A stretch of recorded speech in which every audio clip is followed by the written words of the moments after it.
Well, welcome. Got a few people in the back to find the seats, but we'll get started here in a few minutes. I know there's bets on how long I'll go today.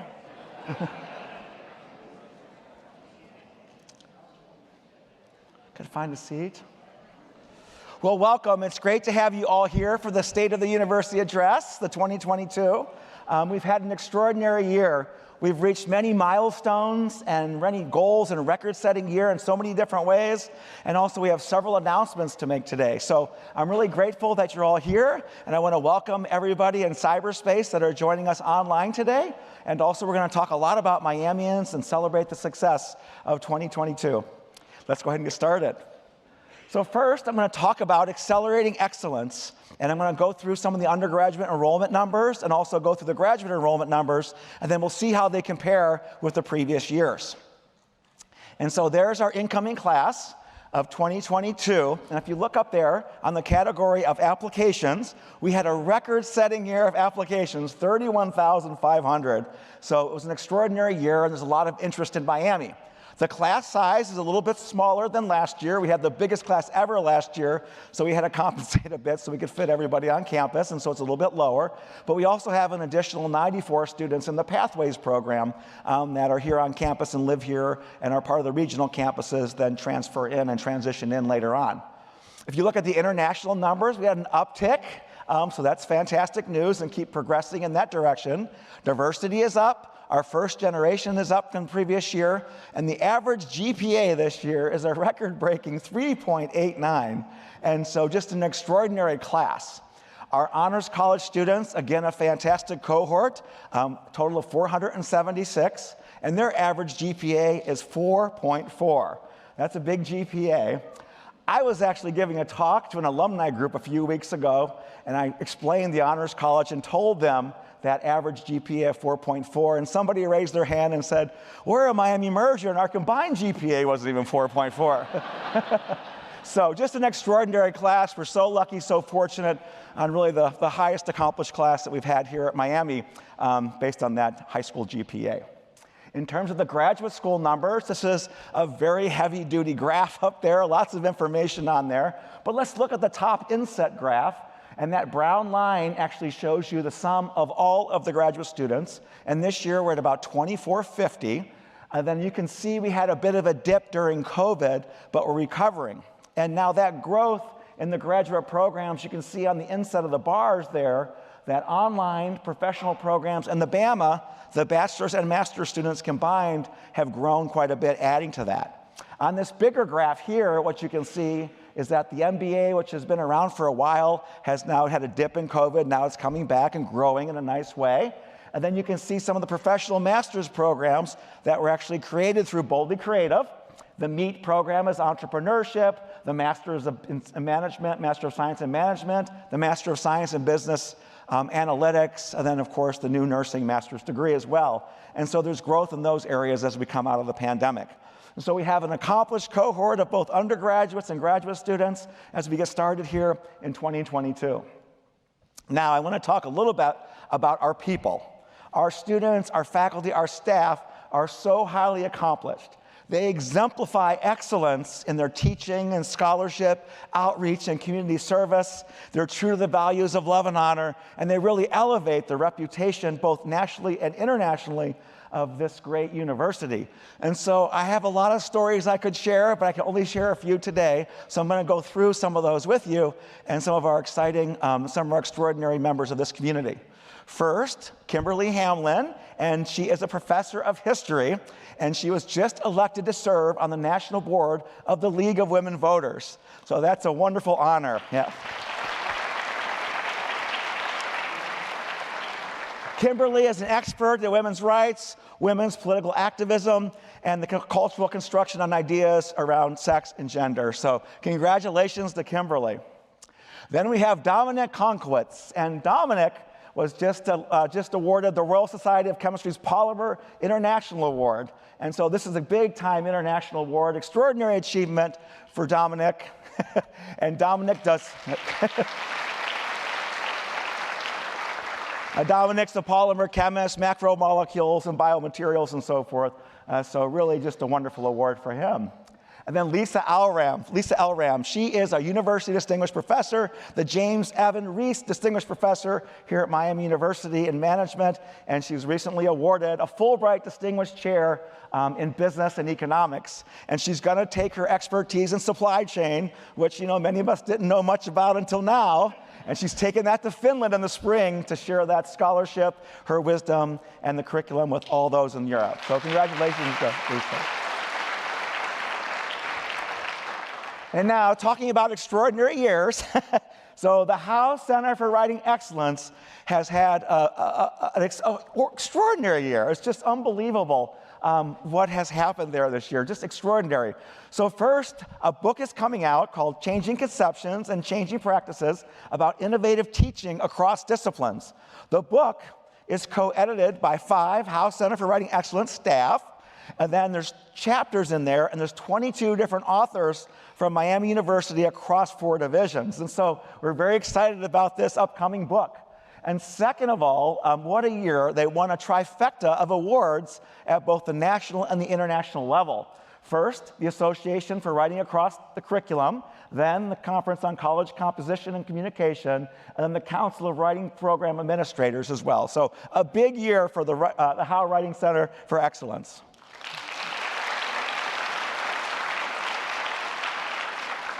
And then UCM, our University Communications and Marketing, have been working with our faculty members, and we want to get that wisdom that we have here on our campuses and get it out there to society.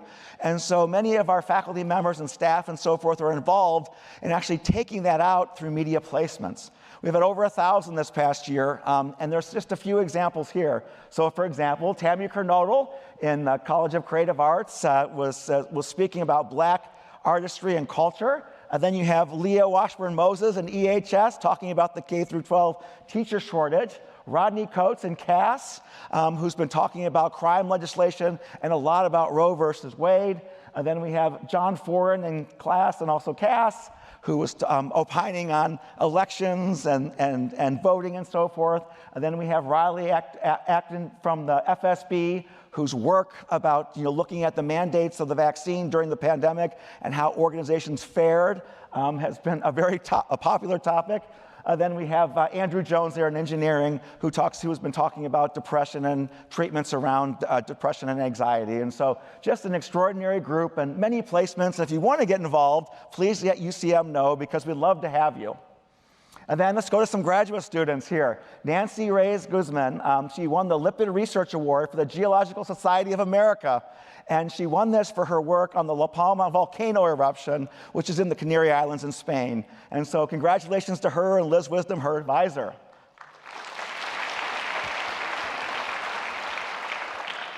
And then Julia Bolin in the College of Creative Arts, 22 graduate.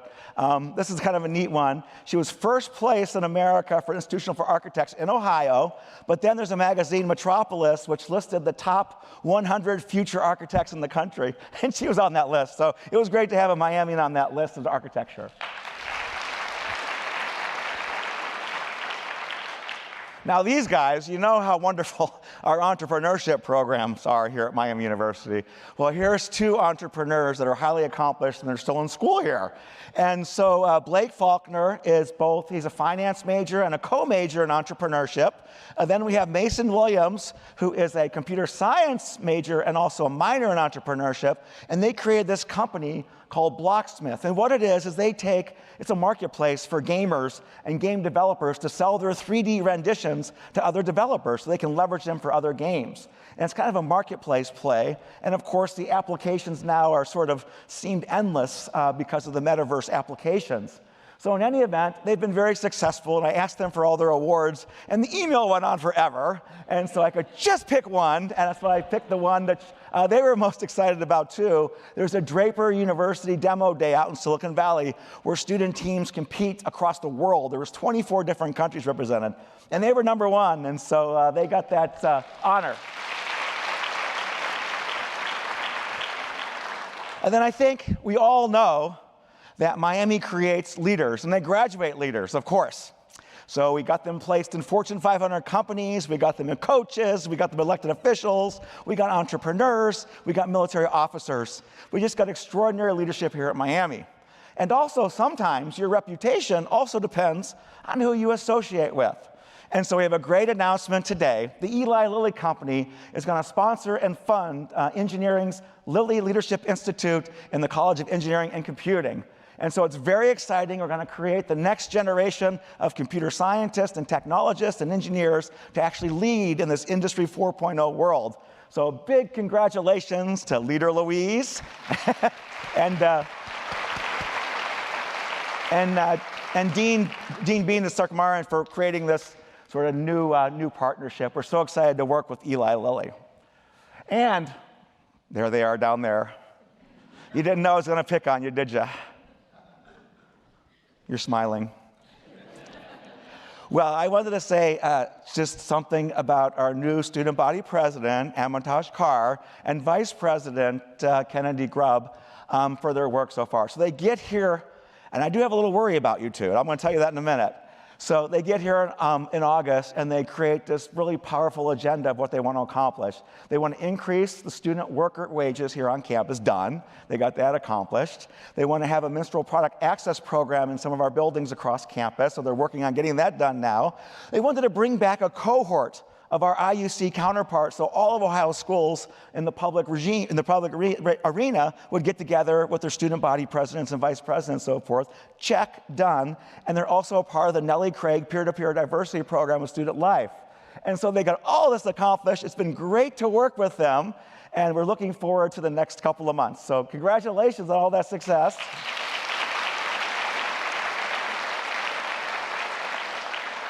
I guess my only concern is it's going to be October and you're going to be done with all your pillars.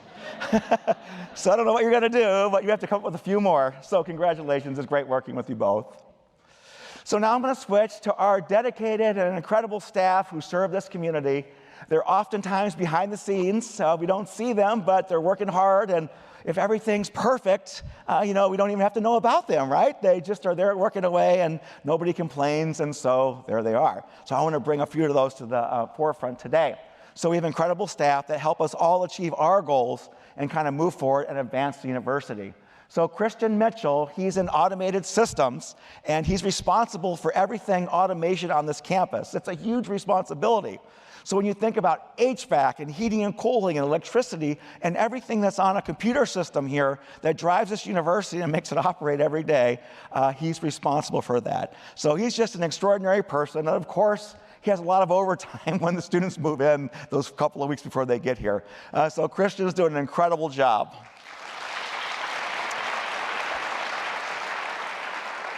Officer Nicole Roberts, she's the MUPD, and she's been sort of extraordinarily engaged in the community, especially with our partner, Women Helping Women.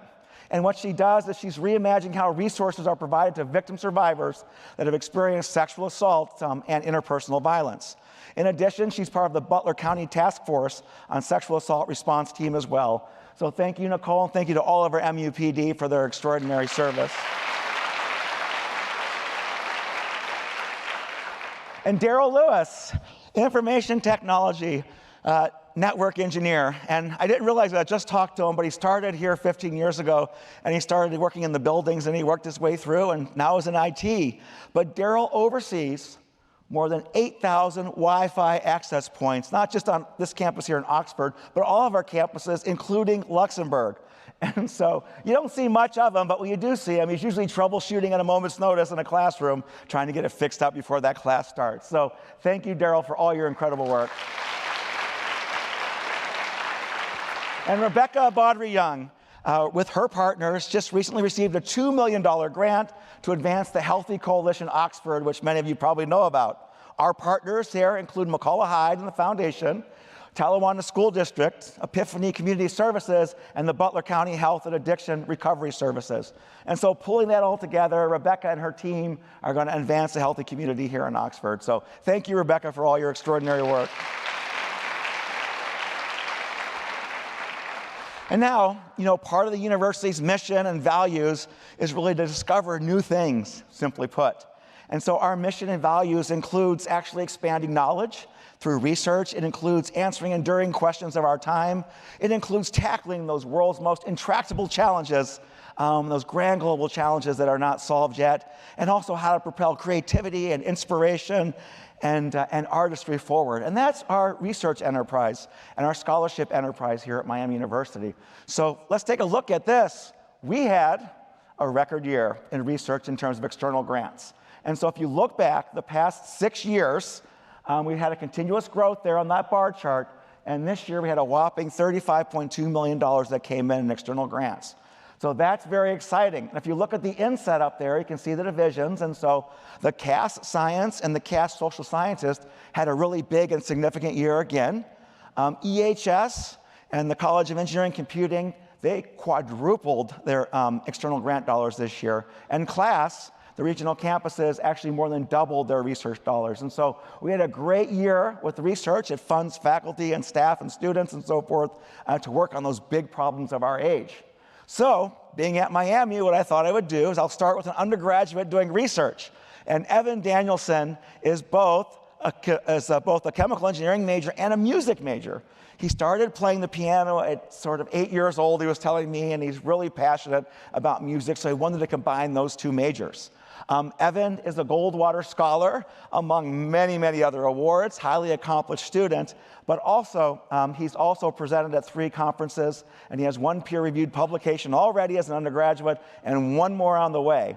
And so if you look at sort of the whole macro picture of Miami University, last year we had nearly 3,000 of our undergraduates that engaged in a deep research experience. So really great stuff there.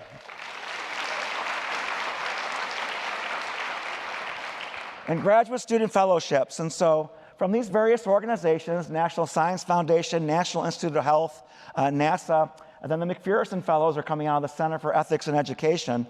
But graduate students compete on a national level. They have to submit a proposal, and they can win an award to support their stipend and their research and conference travel and all those great things with their advisors. And so here's a few examples of Andrew, Alexandra, and Katie who won these awards, and it really testifies to sort of the quality and the sort of the creativity of our graduate students competing and winning those on a national scale. Right now, Miami University has 6 active graduate fellowships.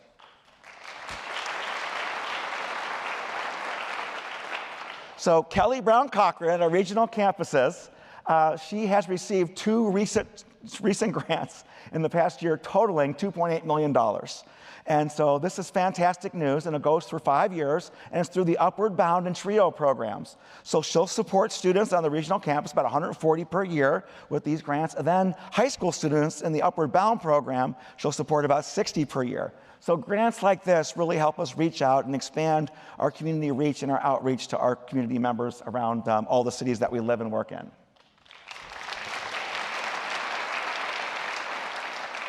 Kathleen Knight-Abowitz and Elizabeth Wilson, Liz Wilson, they were just awarded a very prestigious National Endowment of Humanities Award, and the focus is helping Muslim immigrants become members of their communities and integrate into their communities. Their approach is to use a humanities-based approach to educate teachers in this area. So just a great award. We currently have 6 NEH awards and 1 National Endowment of the Arts Award here at Miami University.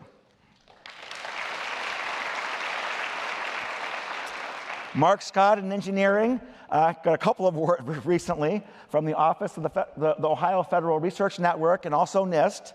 And his work actually revolves around looking at electrical systems, but more importantly, how you can have sort of high reliability systems and also kind of minimize electromagnetic interference among these systems. And he looks at both space and air kind of applications.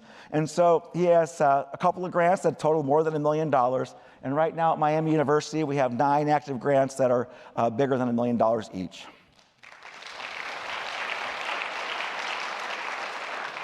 And Andrea Kravitz, an assistant professor in chemistry.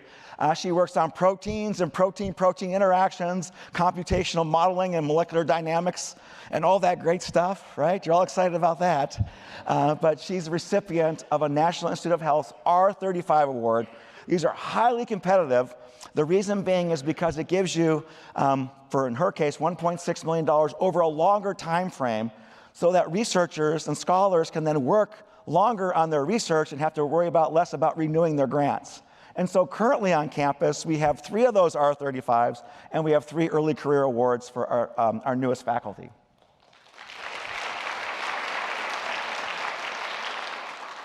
And I know Cricket Meehan is with us today in the crowd. Cricket's the director of school-based mental health programs in the Department of Psychology. And just very, very recently, with a few different grants, Cricket's been awarded more than $10.5 million for work.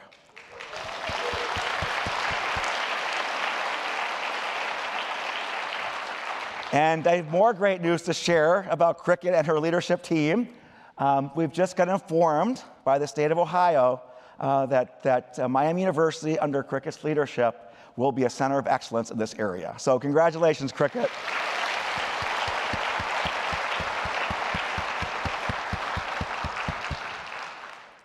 That's great news. So what makes Miami so distinctive? We have lots of things we'd probably say, but one of the big ones on the academic side is the teacher-scholar model.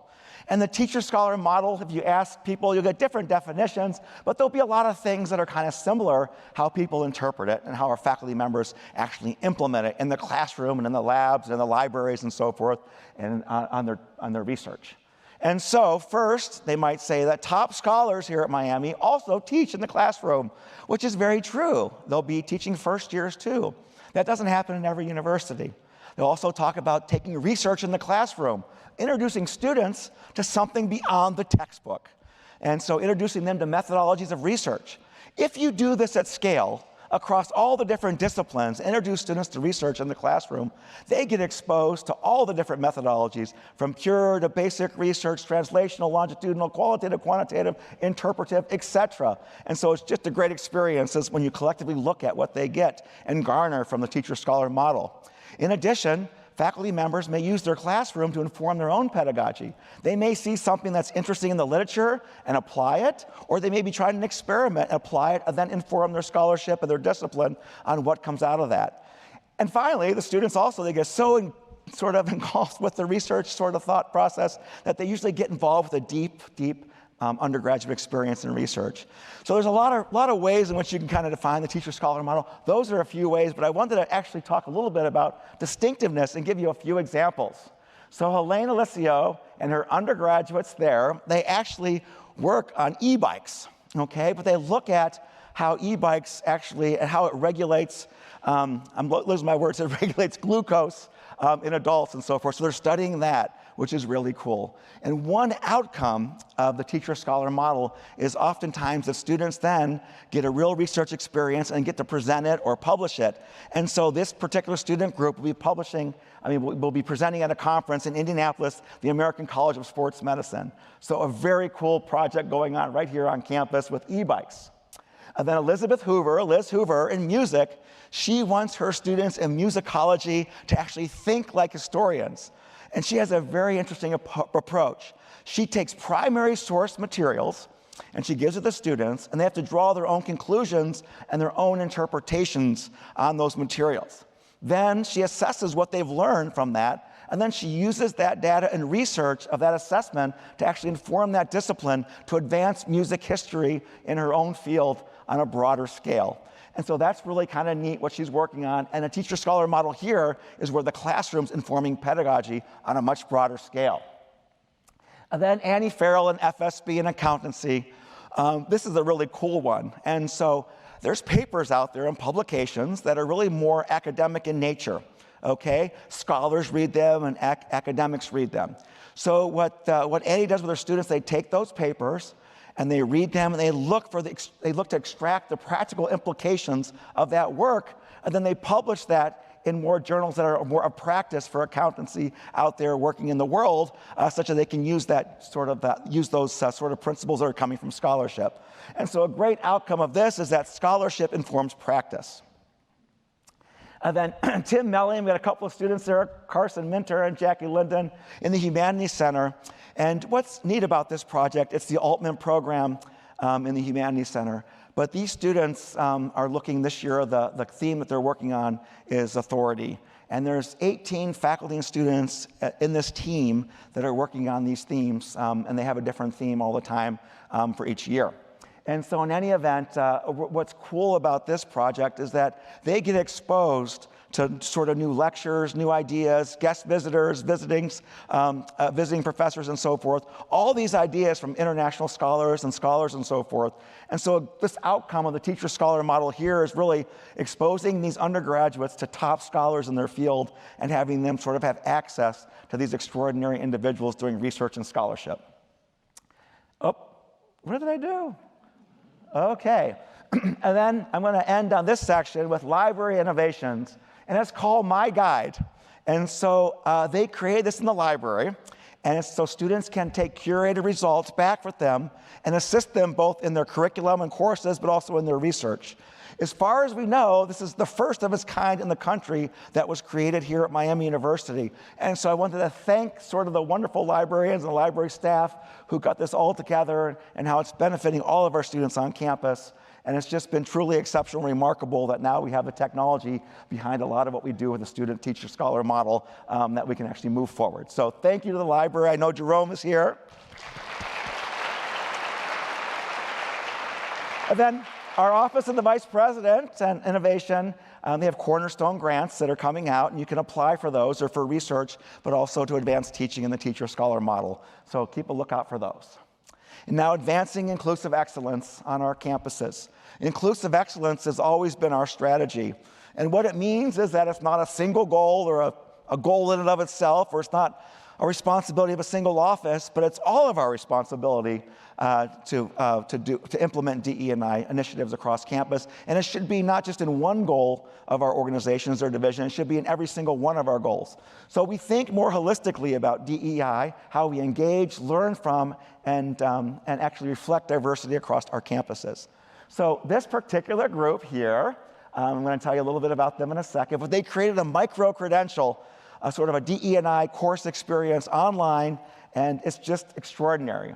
And so here's an example of it. On those red boxes, you take kind of a core area around cultural intelligence, LGBTQ plus identities and experiences, allyship and advocacy, race and racism, and biases, microaggressions, and stereotypes. And then you pick one of these tracks to kind of go into in a deep way: health inequities, business competencies, and the global marketplace. Well, in any event, this team that put these modules together to create this micro-credential just recently won the Telly Award for their work. And if you know anything about the Telly Awards, it's a premier sort of award program that actually recognizes great TV and video. So congratulations to that team. And then our DE&I excellence again this year. So we again were the recipient and honored with the HEAT Award, which is the Higher Education Excellence Award in Diversity. This is the third year in a row, and there's just a few campuses around the country that have achieved that kind of level of excellence. And so we're very excited about all that's going on. In order to be honored with this, they look at a few different things. They look at the best practices and what you do there. They look at leadership support of DE&I efforts across the campus. And they look at how it's interwoven in, DEI is interwoven in throughout the culture, from programming to curriculum to research and so forth. So great job on that. It's very exciting, and keep moving forward and advancing our DE&I efforts. And then Moonshot for Equity. This was a partnership that was started during COVID. It's through EAB. It's an agency that we work with in higher ed quite a bit. But our partners on this are Northern Kentucky University, Cincinnati State Community College, and then Gateway Technical Community and Community College, which is in Kentucky across the river there. And the idea here is to eliminate equity gaps. And so equity gaps are defined of a disparity between, and it could be in retention or graduation rate, but a disparity between white students and students of color. And so we're working hard on this. And so if you look at that right column over there, and you look at how Miami compares with the national averages, you can see the pluses mean we're well above the averages of all publics in terms of equity gaps for the graduation rate. And then at Miami itself, there's some areas where we're above, and there's other areas where we do have gaps. And so our team working with this Moonshot project is working on 4 strategic areas. One is hold reforms and how to reform those. The second is transfer pathways. The next is retention grants, and sometimes it's a little bit of money that get them to keep the student going because they're a bit short, and so how can we sort of support them financially? And then also coordinated care, bringing together all the different offices around student success and making sure we're coordinated to advance students moving forward. And great news, we've had articulation agreements with many community colleges in Ohio, of course, but Andy Durajawe and his team actually just have another one, and so they created one with 16 community colleges in the state of Kentucky. So we're very excited to get that started and moving forward. And the Lewis Stokes Alliance for Minority Participation, the LSAM program, led by Carolyn Craig. This was a consortium that's been funded by the National Science Foundation. We have a lot of partners in Ohio, but they just recently won the Insight for Diversity Award for the most inspiring STEM program. So we're very excited about that and congratulate them. We currently have 96 students in the LSAM program.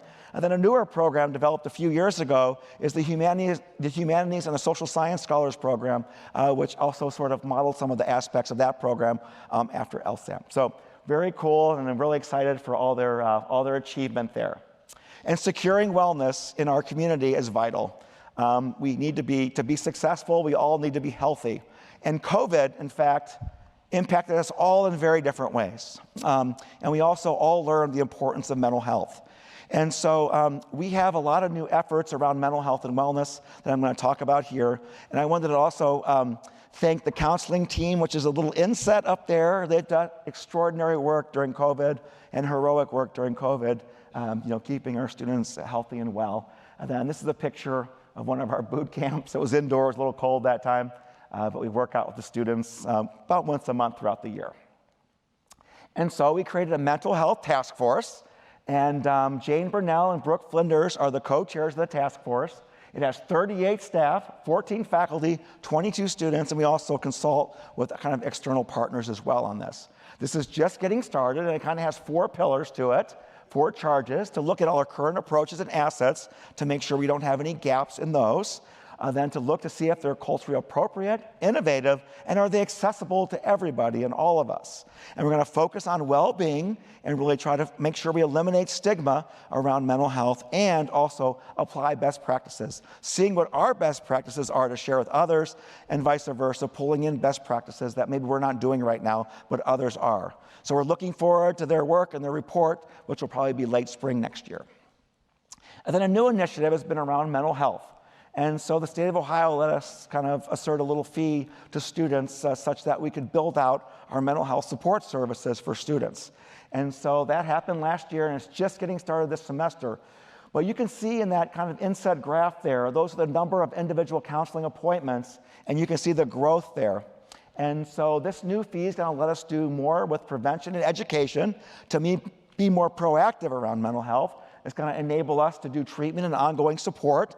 And so that making sure that students all have access to, in a timely manner, but also ongoing support so they can stay in school as they receive their services, and also responsive coordination, coordinating all the different units that work with our students around student success and student health and well-being. And so this will get off and going this semester. There's some new hires being made, and furthermore, we'll keep you updated and let you know how the community, how we're doing there. Now, building for collaboration. We have a lot of new and renovated infrastructure going on right now, and the focus has been really around 3 areas. When we think about new spaces and renovated spaces, we wanted to be more transdisciplinary, so really engage that in a bigger way so that we're crossing disciplinary boundaries. We wanted to have more collaborations for success, so to get people together to collaborate. And we wanted to have more partnerships, not just internally across the divisions, but also externally. Can we pull people in? The picture up here is the Hamilton campus nursing building, which was just renovated. The inside is amazing. They got all kinds of simulation rooms. They got simulation mannequins that deliver babies. Very cool. They got pediatric patients. They got grown-up patients and everything there. And so our students really get to practice on state-of-the-art equipment. And we have a great partnership with Stryker, one of the top medical device companies in the world. and they outfitted our Hamilton building there with the great state-of-the-art equipment. So we're very excited where that's all headed, and if you get a chance to go out there, you'll just love to see all the simulation rooms that we have. It's a little bit scary too when you see how close they look to reality. And so on the Oxford campus, we have a lot of stuff going on. First, down there on South Campus Avenue, the Clinical Health Sciences building, we expect that to be done and start moving in April of 2023. The McVeigh Data Sciences building on Talawanda Avenue, right behind engineering there, and we expect that the move-in date there to be somewhere around December 2023 to actually January of 2024. And then Bachelor Hall is up next, and we're in the planning stages there. We have a great committee. I'm going to show you a cool picture in a minute. And then the Center for Performing Arts. It's in the vision rendering stages on what can be, when you think about what it could be there. And so I'm going to show you that in a second as well. So first, the Clinical Health Sciences. It's going to be very open space with lots of technology. So if you've been over there, you probably have seen a lot of the technology. It's also going to have great kind of different rooms in there. One really cool one is a surgical suite, and we'll actually be able to bring in cadavers. Ooh. And they can work on them, and we'll also bring in, they'll even do some physician training in there as well. So it's very exciting. It's going to include nursing, the PA program, and the Department of Speech Pathology and Audiology. And then it has our TriHealth partner for our student health and wellness. And then we have student counseling in there and all the other assets around health and wellness from Student Life. And then our speech and hearing clinic, which is run by the Department of Speech Hearing Pathology and Audiology, which they run and it services several hundred local community members per year. So we're very excited about that. 2 colleges, 3 programs, Student Life, and an external partner. So really kind of getting that collaboration going. The McVeigh Data Sciences building, again, a lot of open spaces in there. It looks fantastic on the renderings. You can see the steel is all up now over there if you passed it recently. There'll be a lot of high tech, and we'll have even like a virtual reality room, which we can do a lot of high tech stuff for the metaverse applications. In this particular building, there'll be 3 colleges, 3 programs, and a center and an institute. So we have statistics and CAS, we have computer science and engineering, we have emerging technology, business design, in the College of Creative Arts. Then we have the Armstrong Institute and the Center for Analytics and Data Science. And so that's coming along well. It's exciting to see. They'll be wrapping that building up soon and getting inside in a very short term. And then Bachelor Hall. We're in the planning stages, and we expect to have the plans done and kind of sealed this spring. But if any of you have been over to Pearson where biology is, there was this sort of open space between the walls of the building, and it was capped off and made a great little atrium there, and it's really awesome and cool.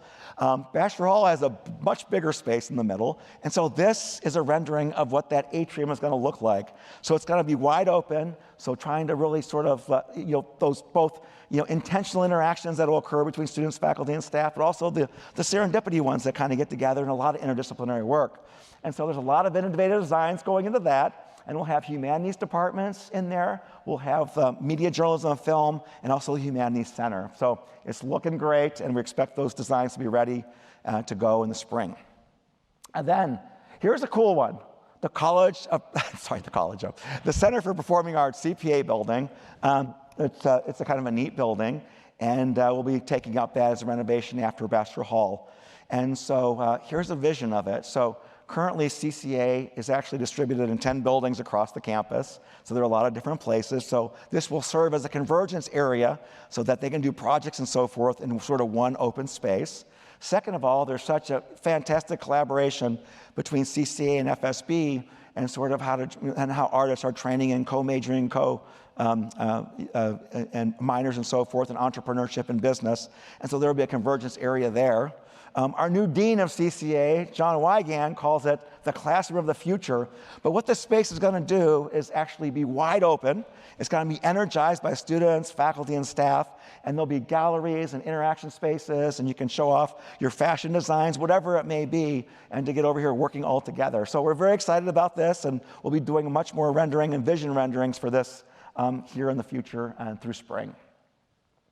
And then prospering together. I want to talk a little bit about our sort of our community and the story around art and technology.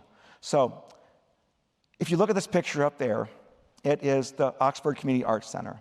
And if you remember back that long, it was the Ox College. It was a hall or a dorm for Miami University.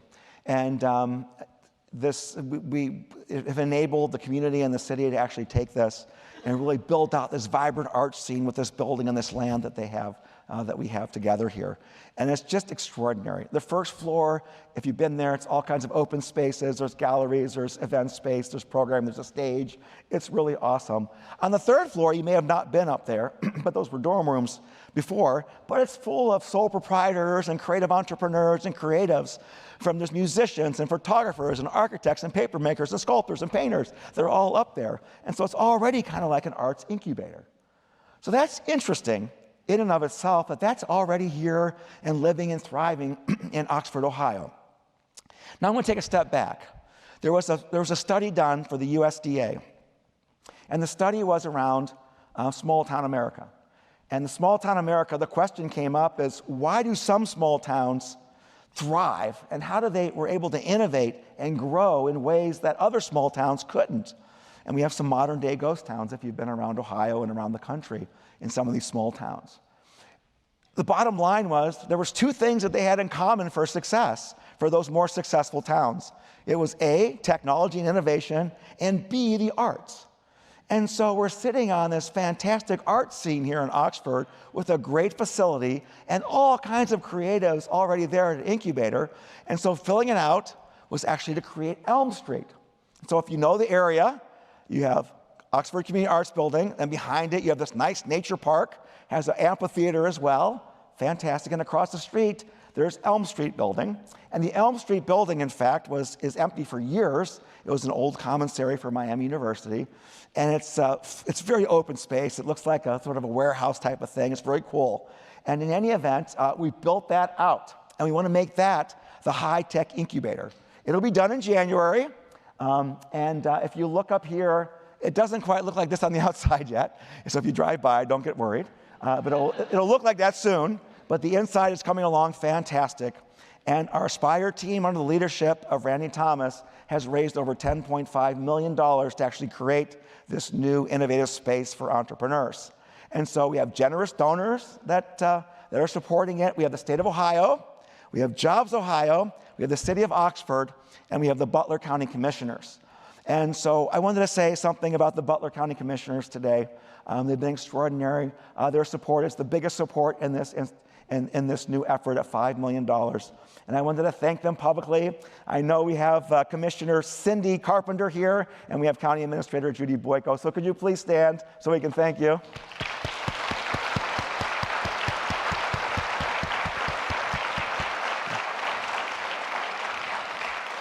We're really grateful for all of your support. What am I doing? Oh, here's a picture of the third floor of Elm Street. So this is where my office is going to be. I'm just kidding. Don't put that in the newspaper. And so it's the third floor. It's an attic. And it's just cool space, and it's coming along very well. But the neat thing about it as well is you can walk out the door, and there's a gigantic rooftop that's going to be done for event space. You can go out there and brainstorm and so forth if there's nice weather. So we're very excited about all of that. And I think that when you ask about what is the distinctiveness of Elm Street, we're calling it College at Elm, to be creative, I guess. And in any event, there's something very special about it that other incubators and other towns and cities don't have. First, it involves the convergence of technology, innovation, and the arts. So that's very unique, and so we're very excited about that. Second, it has rapid prototyping, both to create sort of prototypes, but also we have a machine shop that you can build operational prototypes too. Third, our anchor tenant is Fisher Group. It's a local company that's going to bring in manufacturing. So it's great to be able to kind of dream up ideas, start the company, get prototypes. But if you can work on this manufacturing line, you can actually create products here in this space. So that's very unique. We're going to have capital available to the folks in there. And so 1809 Capital, you probably guessed where that's coming from, but it's a bunch of Miami University alumni that fund small companies, and they'll have space in there, so there'll be access to capital. And the support from the city of Oxford has been extraordinary in working with them. We have other partners, the Wright Brothers Institute, which is the holding company for all the patents for Wright-Patterson Air Force Base, and CVG, the Cincinnati Northern Kentucky Airport, which is a very innovative airport. And in addition, after all that, You know, we have one of the best entrepreneurship programs in the country. We have a great department, a great Altman Institute. We have all kind of vibrancy around new ideas, creativity, and starting companies. And this will be able to have a space for students, and maybe a few will decide to stay here in Oxford to kind of start their company. So it's very distinctive and really innovative space. And then next up, I'm going to go over to the Hamilton campus, and that's North Hall. And if you've been following Ohio, there's all kinds of good stuff happening in Ohio. Intel is coming to town, which is fantastic. We heard about Amgen, Ford, and Avon Lake for electrified vehicles. We heard rumors about Honda, General Motors, LG Electronics, and so forth. And so there's a lot of new jobs coming our way and a lot of new industry, high-tech industry coming to Ohio. And in needing that, of course, you really need to have sort of manufacturing talent available to you.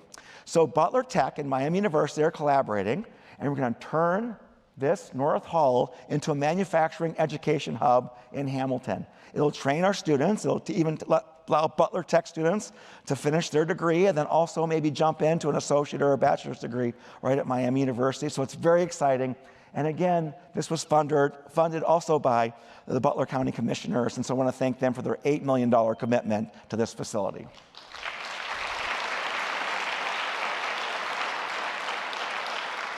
And sustaining the earth. And so leading institutions and institutions of higher learning must be leaders in sustainability. And so we're very excited about what's been here accomplished in Miami in the last decade or 12 years. It's been pretty extraordinary. First, we've made a lot of investments in geothermal. So you don't necessarily drive in and see what's going on with our sort of energy resources because it's all underground or in the ponds. So in any event, that really reduced our carbon footprint by more than 50% per square foot. So that's an extraordinary number. Second of all, we stopped burning coal on campus in 2017, so we don't produce that anymore. And third, we have 32 LEED certified buildings. So every time we do a new building and or a renovation, we try to move in that LEED certified direction. And then during COVID, we signed the President's Climate Leadership Commitment, and it's PCLC, and that commitment actually requires us to plan around and to become an institution that's carbon neutral into the future. And then, in addition to that, just recently, you can see that little mark there, that's the gold star ranking for our institution around sustainability, and that's the Sustainable Tracking Assessment Rating System, and it's the second time we've been actually granted the gold status. And so we're very excited about the success so far, but we have a lot more to do to get to carbon neutral. So we have a couple of committees on campus. We have one led by Jonathan Levy. It's the Climate Action Task Force. And their charge is to build out a plan so we can go carbon neutral into the future and also look at climate resiliency. So when the impacts of climate start affecting our communities, are we ready? Is our infrastructure ready? And so forth. So they're building out those plans. They'll be done next year and we'll start to implement. The Sustainability Committee with Helena Alessio and Suzanne Sazeki, they've been working very hard on this committee for years. Their passion is incredible. And there's just a few things I got up there, but they do many things on campus around waste, procurement, food, and a whole lot more, education, and all kinds of good stuff. But that Sustainability Committee in the future will also be looking at how to implement what's coming out of the Climate Action Task Force. So a lot of extraordinary work of these committees over many, many years, and the passion and the generosity of their time has just been extraordinary. So we're on a good path forward. Here is kind of a picture of some real data, but then it transitions into model data. And so phase one there in the red was when we kind of took it in the early 2008, 2000 time frame on the phase one part where we had culture, efficiency, and the geothermal, the first big chunk of geothermal investment. And that drives down the carbon footprint. And then the blue is where we're at kind of today. And that was more geothermal, but then we also did conversion from those steam to hot water, which makes it much, much more effective. Then phase three in the future is that we'll do everything and fill out our geothermal, but we need to also cap it off with solar.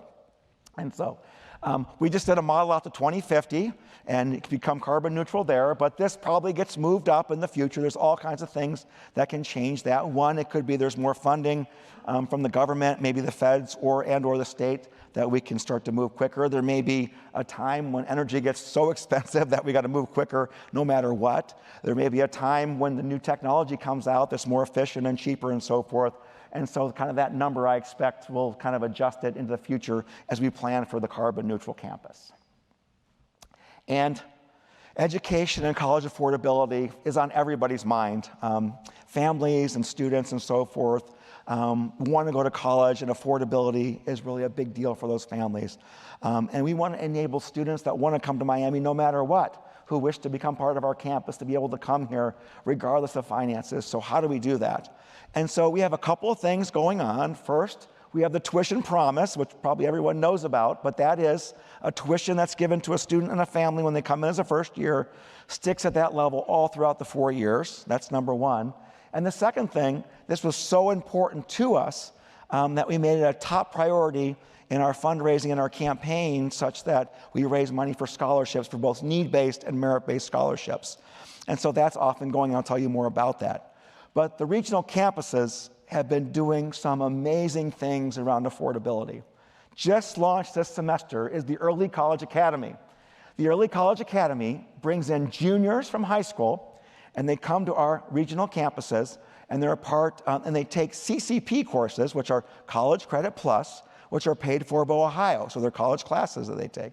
So they take these courses, and then at the end of the day, they can go back to their high school and do their clubs and their sports or whatever else they're involved in. And then after 2 years, they graduate with both an undergraduate degree, an associate degree from Miami, and also their high school diploma. And so that's just fantastic, and this all comes at no cost, gets them accelerated into college. We currently have 27 students from the Middletown and Hamilton systems, and then this program is going to grow real quick. We have a whole slate of new systems, school systems coming on in our area next year in the second year in its existence. And so we're very excited about this model, which really reduces down the first 2 years of college to essentially no cost.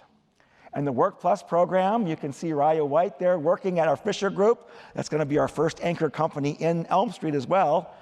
She's working there, and she's a Work Plus student. So Work Plus students, what they do is they come in, apply to Miami regional campuses, they're accepted, and then we have 15 partner companies. And so they interview and they pick a company they want to work for, and they start working part-time. And they get a salary, a part-time salary for their 20 to 24 hours per week. And then in addition to that, if they pass their classes, they get full tuition remission, so the company pays their tuition. And what's great about this, which is very cool, is that you not only will graduate from Miami University with a great brand, you will not only graduate debt-free and probably even have some money in your pocket if you save some of that, but you'll also graduate with a 4-year resume of experience. And so, very exciting program taking place. 42 students right now in it, 15 companies, and a whole lot more capacity. And so we expect to see this grow and grow and grow into the future. And then funding success.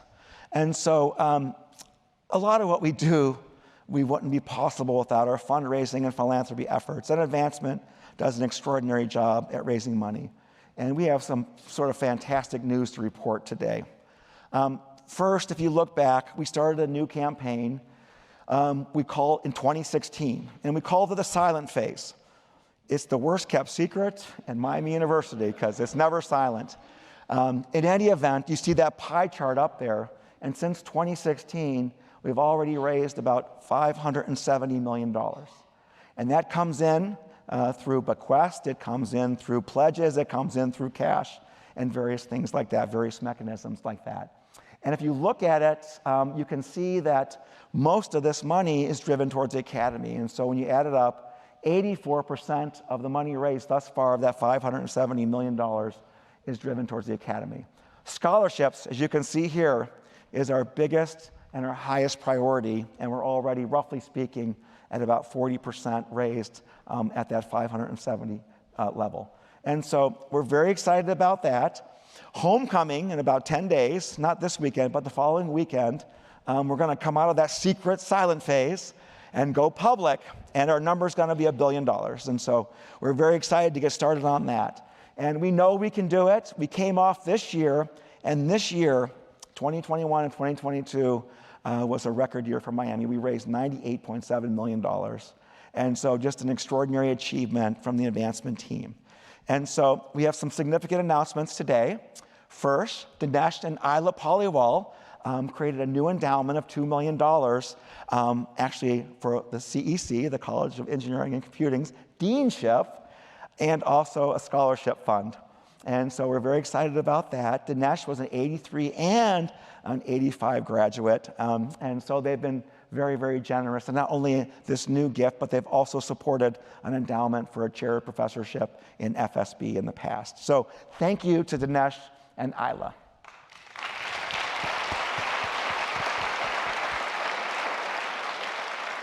John Betts, class of 57, and Ali Khan have created a new scholarship fund.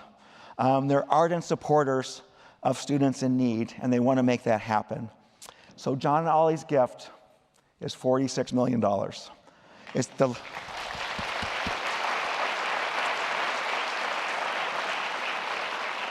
This commitment announced today is the largest single commitment in the history of Miami University. So we are so appreciative of John and Ali and their passion, and this money will be 100% directed at students in need and students on Pell Grant status. So we're very excited about this. We couldn't be more excited, and with such generous donors. And now reaching out. I don't know what the bets are, but I'm doing pretty good on time. So you all might lose. But our tradition of excellence is really focused on engaging and reaching out sort of to broader communities, broader society, and so forth. But our service and our partnerships and connectivity with others really exemplifies, how we sustain excellence at this institution, which is so important for the future. And so I want to talk about sustained excellence. So this year, the Scripps Gerontology Center celebrated a 100-year anniversary, and so it's just extraordinary. Back in 1922, E.W. Scripps actually created the institute, created the center, the foundation, actually around population demographics. And that was the theme. And for 50 years, the Scripps Foundation thrived. And in 1972, the faculty and staff of Scripps got together and they started thinking about what's next in the future. And they said, you know what, population demographics in the future is going to be all around aging. And so they pivoted. What a pivot that was as you look today. And so that was an extraordinary shift, and it became the Scripps Gerontology Center at that point in time. In 2011, because of all the excellence and success of the Scripps Center, it in fact was named a Center of Excellence at Miami University. And then if you look today and you look back 10 years, the Scripps Center has brought in more than $25 million in research grants to support faculty, students, and staff in the area of gerontology. So what a great anniversary and celebration it's been. A few weeks ago, you can see Suzanne Kunkel up there. She was the director of Scripps for 24 years. And I know she recently retired, but she's going to be back, I'm sure.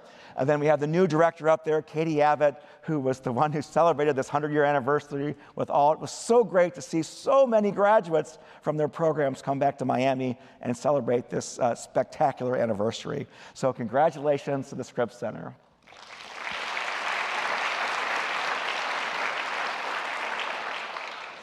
And the Miami Center and the relationship with Miami University celebrated this year 50 years of excellence. And so it's been an extraordinary relationship.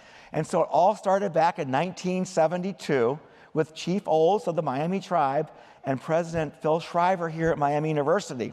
And they had a great relationship, and it thrived for years. And then in 1991 was the first year that we, in fact, had Miami Tribe students here on the campus. And since then, we graduated 106 Miami Tribe students. And in 2017, more elements of the relationship came together where Miami University and the Miami Tribe of Oklahoma got together, and they created sort of the Heritage logo. And that was kind of the new logo that you see around campus. You see it on many of our athletics teams and so forth.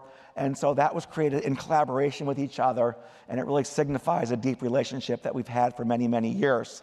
And the center working on revitalizing their language and working with other Native American tribes and so forth has just been doing extraordinary work. They've raised over $2 million recently from very prestigious sort of organizations, from the NEH to the Mellon Foundation, the Robert Wood Foundation, to actually support their work. So we're just so excited to have the 50th anniversary and celebrate this year. The director there, Kara Strauss, is up on the screen, and I don't know if you've seen it yet, but the BCRTA bus on campus is roaming around with a new wrap, and the side of that sums up our relationship, learning from each other. So happy birthday or happy anniversary to the tribe in Miami University.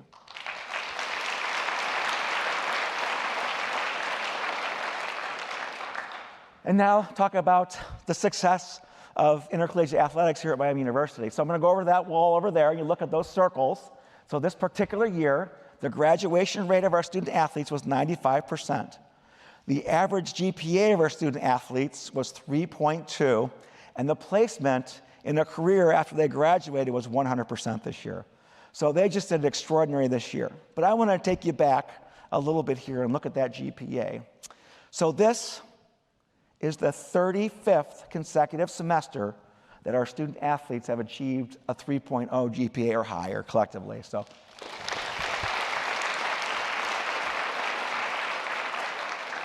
And then we had a lot of competitiveness going on, and we had 5 champions this year: synchronized skating, softball, men's swim and dive, women's tennis, and field hockey. And that was fantastic, but I want to talk a little bit about sustaining excellence in those programs. And so the synchronized skating team, their collegiate team won the national championship this year, which was, of course, incredible, but that's the 20th time they've done it. And so they've had an extraordinary run. Field hockey, the MAC championship this year, but that's the 5th year in a row they've won the MAC championship, and they're not stopped yet this year. They're going to win it again. Women's tennis won the MAC championship this year, and it's the 6th time out of the last 10 years that they've won that.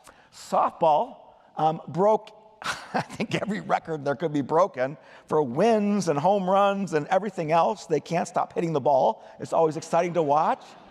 And they had 3 years back-to-back-to-back consecutive MAC championships. And then men's swim and dive just had 2 back-to-back consecutive MAC championships. And so they've really sustained excellence on these teams for many, many years. And so the competitiveness of our Red Hawk sports is just extraordinary. And then they also get out there, and our student athletes work in the communities, and they do a lot of citizenry stuff. And so Henry Beckett's a kicker for Miami University, and he coordinated the collection of 600 books and so forth that were then all dropped off at the Talawanda school system. And then another group coordinated with all the student athletes, and they created these what's called blessing bags, and they created 500 of those for our local food pantries and also our local homeless shelters, homeless shelters in the area. And so just incredible academic competitiveness and citizenry, but also a sustained effort in ICA. So congratulations to all of them.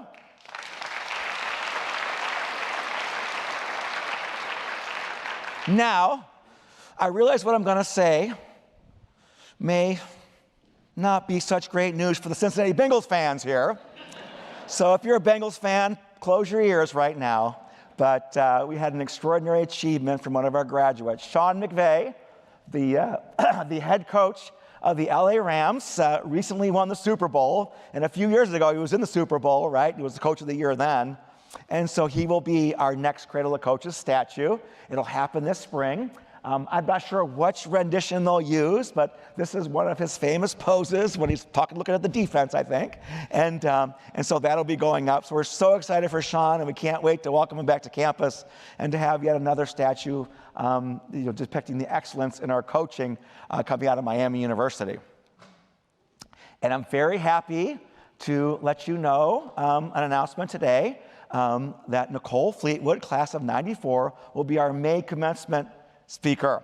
And so Nicole was a 1994 graduate from the Western Studies program, and so we're very excited to have her back. She's currently a professor at NYU. She's a James Welton Johnson professor in the Department of Media, Culture, and Communications. And so we're going to welcome her back to campus. Nicole is a highly accomplished scholar. She is a new MacArthur Fellow, and her latest book and exhibition is around incarcerated art, so individuals incarcerated and their artwork. And so her book is called Marking Time, Art in the Age of Mass Incarceration. And then she has a traveling exhibition along with that, which demonstrates and shows that art. So we can't really wait to have her back to campus. All kinds of accolades and great reviews, both on her exhibition and her most recent book. And so we're going to be so happy to have her back to campus here in May. And I got other news to report. The College of Creative Arts is taking over the house. And so this is a neat project. So it'll start at homecoming. But what they did is they're going to take over Lewis Place, and they're going to actually put in Lewis Place all art created by faculty, staff, faculty, students, and alumni from Miami University. And so it'll be kicked off at homecoming weekend when we make our public launch of the campaign. But nevertheless, we decided to leave it there longer in the semester so that we all can enjoy it. So we hope to have some events and so forth. We can come over and see all that great art created here at Miami University. And finally, we have a new campaign coming. It's around the word will, and that'll be a focus of what we do in the future. It'll also be the name of the campaign launch of our fundraising efforts, and that'll be called For Love, For Honor, For Those That Will. So we're very excited for this new campaign as we get this moving. You'll see a lot more of it, and we have kind of a lot of new things that we'll do around will and a lot of faculty, staff, and students and so forth. So you'll see a lot of will coming up in the future. In any event, I'm going to end now, so those that can win their bets, win their bets.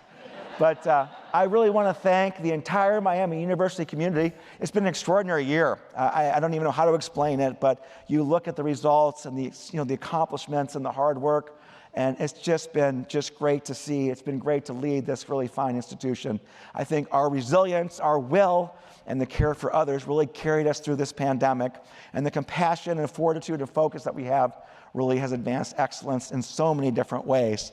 So it's been a great year. I look forward to being with you all next year in the future and taking this forward momentum and moving it into 2023. So thank you very much. Thank you for all your hard work, and enjoy the little reception afterwards. I'll see you outside.